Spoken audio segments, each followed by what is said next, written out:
लाल किताब का ये हमारा क्लास नंबर 22 है, लेक्चर नंबर 22 लाल किताब के ऊपर। नेक्स्ट टॉपिक है हमारा हाउस नंबर 3 यानी खाना नंबर 3 लाल किताब में। अब देखो खाना नंबर 3 जो है, इससे हमें क्या क्या पता लगेगा। जब हम जातक की कुंडली देखेंगे तो खाना नंबर 3 से हमें क्या क्या चीज़ों के बारे में पता लगेगा। सबसे पहले तो थर्ड हाउस का जो सिग्निफिकेटर प्लेनेट है वो है मार्स, मंगल। और थर्ड हाउस का जो लॉर्ड है, स्वामी, वो है बुध यानी कि मरकरी। तो ये बात ध्यान रखनी है कि सिग्निफिकेटर प्लेनेट कौन है थर्ड हाउस का, मंगल। और लॉर्ड कौन है यहाँ पे थर्ड हाउस का, जो स्वामी है वो है बुध, मरकरी। क्योंकि यहाँ पे जो है 3 नंबर राशि यानी मिथुन राशि, जेमिनी साइन होता है। क्लियर है।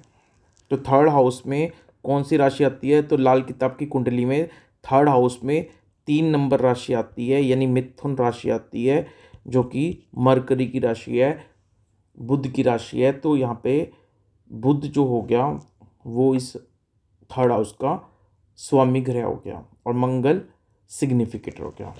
अब देखो यहाँ पे क्या करता है, जो मंगल है वो मरकरी को डोमिनेट करता है। मंगल अपना ईविल इम्पैक्ट मरकरी के ऊपर डालता है, इसलिए मरकरी यहाँ पे वीक हो जाता है। तो अगर मरकरी थर्ड हाउस में आपकी कुंडली में है, अगर जब आप लाल किताब के अनुसार कुंडली देख रहे हो, तो अगर बुध आपका थर्ड हाउस में है तो यहाँ पे बुध वीक होता है, क्योंकि यहाँ पे मंगल की डोमिनेंस होती है और मंगल का जो ईविल इम्पैक्ट है वो मरकरी के ऊपर होता है यहाँ पे। इसलिए मरकरी अगर यहाँ पे थर्ड हाउस में आ गया तो मरकरी यहाँ पे थर्ड हाउस में आ गया तो मंगल से वो डोमिनेट होगा और मंगल का ईविल इम्पैक्ट यहाँ पे बुध को प्रभावित करेगा, जिससे बुध यहाँ पे वीक हो जाएगा और बुध यहाँ पे अच्छे रिजल्ट नहीं देगा। चाहे ये थर्ड हाउस बुध का खुद का घर है, यानी थर्ड हाउस का मालिक कौन है, थर्ड हाउस का मालिक बुध है, लेकिन फिर भी बुध अगर अपने हाउस में थर्ड हाउस में आ जाएगा तो ये यहाँ पे अच्छे रिजल्ट नहीं देगा, क्योंकि यहाँ पे जो डोमिनेंस है वो मंगल की है और मंगल का ईविल इम्पैक्ट बुध के ऊपर पड़ता है, इसलिए बुध यहाँ पे वीक हो जाता है। इसलिए अपने घर में ही थर्ड हाउस में अगर बुध आके बैठ जाता है तो ये कुंडली में अच्छे रिजल्ट नहीं देगा। अब थर्ड हाउस से हमें और क्या पता लगता है, थर्ड हाउस से हमें पता लगता है जातक की रिस्पॉन्सिबिलिटी के बारे में, जातक के एफर्ट्स के बारे में, जातक के वैल्यूअर के बारे में। वैल्यूअर का मतलब है कि वो कितना दूसरों की हेल्प करता है, जब दूसरों के साथ उसका जो बिहेवियर है उसमें वो कितना करेज और साहस दिखाता है। थर्ड हाउस से ये भी पता लगता है कि हमारे घर में यानी जातक के घर में ज़्यादा लग्जरियस आइटम होंगे या कम लग्जरियस आइटम होंगे। तो अगर थर्ड हाउस में ऑस्पिशियस प्लेनेट शुभ ग्रह बैठे हैं, ऑस्पिशियस प्लेनेट शुभ ग्रह बैठे हैं, तो इसका मतलब जातक के घर में ज़्यादा से ज़्यादा लग्जरियस आइटम होंगे। लेकिन अगर थर्ड हाउस में इनऑस्पिशियस प्लेनेट बैठे हैं, अशुभ ग्रह बैठे हैं, तो जातक के घर में कम से कम लग्जरियस आइटम होंगे। अब शुभ ऑस्पिशियस प्लेनेट यहाँ पे थर्ड हाउस में कौन होंगे और इनऑस्पिशियस प्लेनेट थर्ड हाउस में क्या होंगे, वो अभी हम आगे डिटेल में सीखेंगे। बस अभी आप थर्ड हाउस में इतना समझ लो कि थर्ड हाउस में ऑस्पिशियस यानी शुभ ग्रह बैठे हैं तो लग्जरियस आइटम ज़्यादा होंगे जातक के घर में, और अगर इनऑस्पिशियस प्लेनेट है यहाँ पे थर्ड हाउस में तो जातक घर में लग्जरियस आइटम कम होंगे। अब ऑस्पिशियस प्लेनेट या इनऑस्पिशियस प्लेनेट यानी थर्ड हाउस में कौन सा प्लेनेट ऑस्पिशियस है और कौन सा प्लेनेट इनऑस्पिशियस है, वो हम आने वाली क्लासेस में देखेंगे। तो अभी बस आपको ऐसे ही लर्न करना है।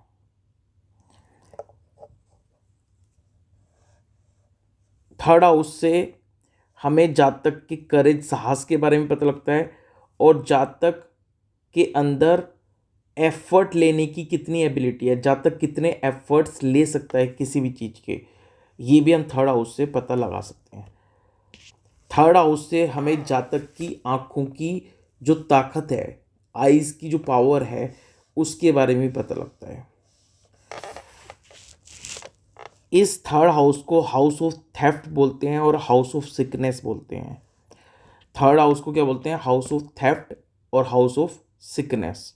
अब ये हाउस ऑफ थेफ्ट क्यों बोलते हैं इसको, अभी थोड़ी देर में, अभी इसी लेक्चर में थोड़ी देर में पता लग जाएगा कि इसको हम हाउस ऑफ थेफ्ट क्यों बोलते हैं। थर्ड हाउस से हमें amount of enmity with others पता लगता है, यानी जातक की दूसरे लोगों के साथ जो दुश्मनी है उसका भी हमें थर्ड हाउस से पता लगता है। Up and down in luck, किस्मत में जो भी अप डाउन है, जातक की जो किस्मत है, लक है, उसमें कितना अप डाउन रहेगा, ये भी हमें थर्ड हाउस से पता लगता है। थर्ड हाउस जो है वो साउथ डायरेक्शन को सिग्निफाई करती है, और साउथ डायरेक्शन का जो प्लेनेट होता है वो होता है मंगल। और थर्ड हाउस का भी सिग्निफिकेटर प्लेनेट कौन है? मंगल। तो थर्ड हाउस कौन सी डायरेक्शन सिग्निफाई करता है? South direction. और थर्ड हाउस का जो सिग्निफिकेटर प्लेनेट है वो भी मंगल है, और साउथ डायरेक्शन का जो सिग्निफिकेटर है वो भी मंगल है। तो अगर थर्ड हाउस में मंगल एरीज में या स्कॉर्पियो में या कैप्रिकॉन साइन में है, यानी मेष राशि, वृश्चिक राशि या मकर राशि में मंगल थर्ड हाउस में है, तो यहाँ पे मंगल इन तीन राशि में बहुत ज़्यादा अच्छा माना जाता है। क्लियर है?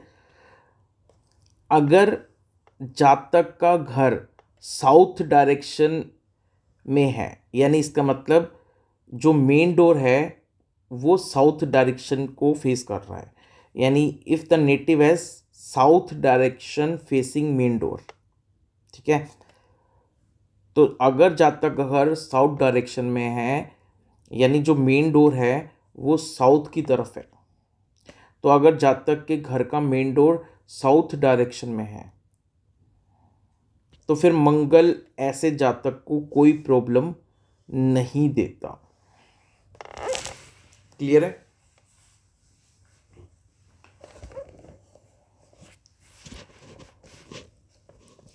अब थर्ड हाउस जो है वो पिस्तौल, स्वॉर्ड यानी तलवार, पिस्तौल या और दूसरे वेपन को भी सिग्निफाई करता है। अब इसका मतलब ये है कि अगर थर्ड हाउस में ऑस्पिशियस प्लेनेट है और जातक अपने पास कोई हथियार रखना शुरू कर दे, तो वो ऑस्पिशियस प्लेनेट जातक को इनऑस्पिशियस रिजल्ट देना शुरू कर देंगे। यानी अगर शुभ ग्रह हैं और जातक अपने पास हथियार रखना शुरू कर देगा तो यही शुभ ग्रह जातक को अशुभ फल देना शुरू कर देंगे।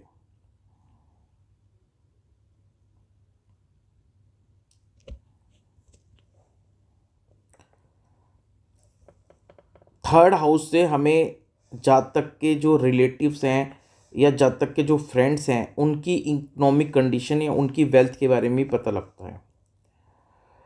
अब यहाँ पे एक बात तो है कि अगर मंगल थर्ड हाउस में है अच्छी कंडीशन में, अगर मंगल थर्ड हाउस में बैठा है गुड कंडीशन में, या मंगल नहीं तो कोई भी ऑस्पिशियस प्लेनेट थर्ड हाउस में बैठा है, तो जातक की जो इकोनॉमिक कंडीशन है वो बहुत अच्छी होगी। अब अगर थर्ड हाउस जो है उसमें इनऑस्पिशियस प्लेनेट है, मान लो थर्ड हाउस में कोई अशुभ ग्रह है, इनऑस्पिशियस प्लेनेट है, तो जातक को इकोनॉमिक लॉस होंगे। इसलिए इस थर्ड हाउस को बोला जाता है हाउस ऑफ थेफ्ट। यानी अगर थर्ड हाउस इनऑस्पिशियस है, अशुभ है, थर्ड हाउस में अशुभ प्लेनेट आ गए, तो जातक को इकोनॉमिक लॉस होगा, और इसलिए थर्ड हाउस को बोला जाता है house of theft. Third house से हमें जातक के जो यंगर ब्रदर हैं, सिस्टर हैं, यानी छोटे भाई बहन हैं जो, तो थर्ड हाउस से हमें जातक के छोटे भाई बहन के बारे में भी पता लगता है।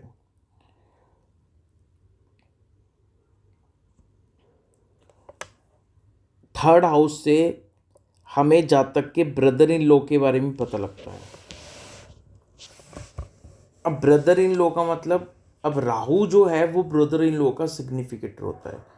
राहु जो है वो ब्रदर इन लॉ का सिग्निफिकेटर होता है।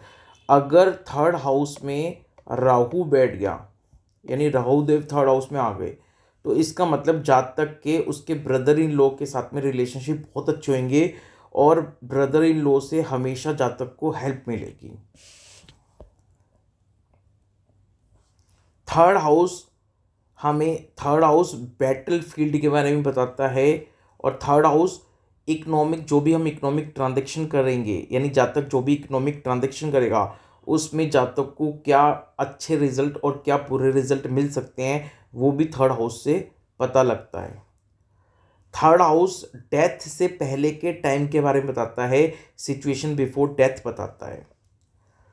Third house fruit giving tree के बारे में बताता है, यानी ऐसे पेड़ जिस पे फल लगते हो, ऐसे पेड़ों के बारे में भी थर्ड हाउस बताता है।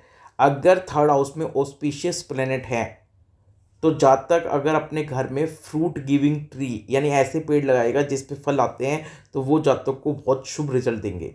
लेकिन अगर थर्ड हाउस में इनऑस्पिशियस प्लेनेट हैं, तो अगर जातक अपने घर में ऐसा पेड़ लगाता है जिस पे फल आते हैं, तो वो जातक को बुरा रिजल्ट देंगे। जातक थर्ड हाउस जातक के हाथों के बारे में बताता है, उसकी आईज के बारे में बताता है, लीवर के बारे में बताता है, और जातक के ब्लड के बारे में बताता है, उसके अंदर कितना ब्लड होगा और ब्लड में कोई दिक्कत तो नहीं होगी, ये भी थर्ड हाउस बताता है। थर्ड हाउस जातक की यंगर एज के बारे में बताता है। अगर थर्ड हाउस में ऑस्पिशियस प्लेनेट हैं तो यंगर एज में जातक को बहुत अच्छी ग्रोथ मिलेगी। लेकिन अगर थर्ड हाउस में इनऑस्पिशियस प्लेनेट हैं तो जातक को यंगर एज में उसके रिजल्ट का पूरा, उसके एफर्ट्स का पूरा रिजल्ट नहीं मिलेगा। अब इम्पोर्टेंट बात यहाँ पे क्या है कि जो थर्ड हाउस है, यहाँ थर्ड हाउस में अगर सेचुरन है शनि, तो इसको बोला जाएगा प्लेनेट ऑफ ग्रहफल। आपको पता है दो तरह के प्लेनेट होते हैं, प्लेनेट ऑफ ग्रहफल होते हैं और प्लेनेट ऑफ राशिफल। अगर कोई प्लेनेट ऑफ ग्रहफल है कुंडली में तो उसकी रिमेडी नहीं हो सकती, लेकिन अगर प्लेनेट ऑफ राशिफल है तो उसकी रिमेडी हो सकती है। अब अगर शनि थर्ड हाउस में बैठा है तो वो प्लेनेट ऑफ ग्रहफल माना जाता है, यानी उसकी रिमेडी नहीं हो सकती।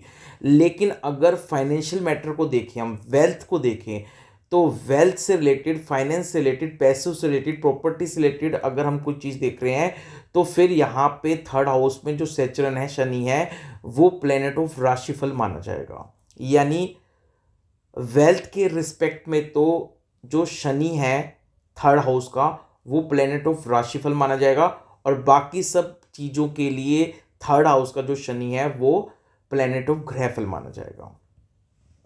और प्लेनेट ऑफ ग्रहफल की रिमेडी नहीं हो सकती, प्लेनेट ऑफ राशिफल की रिमेडी हो सकती है। तो ये था हमारा लाल किताब का लेक्चर नंबर 22।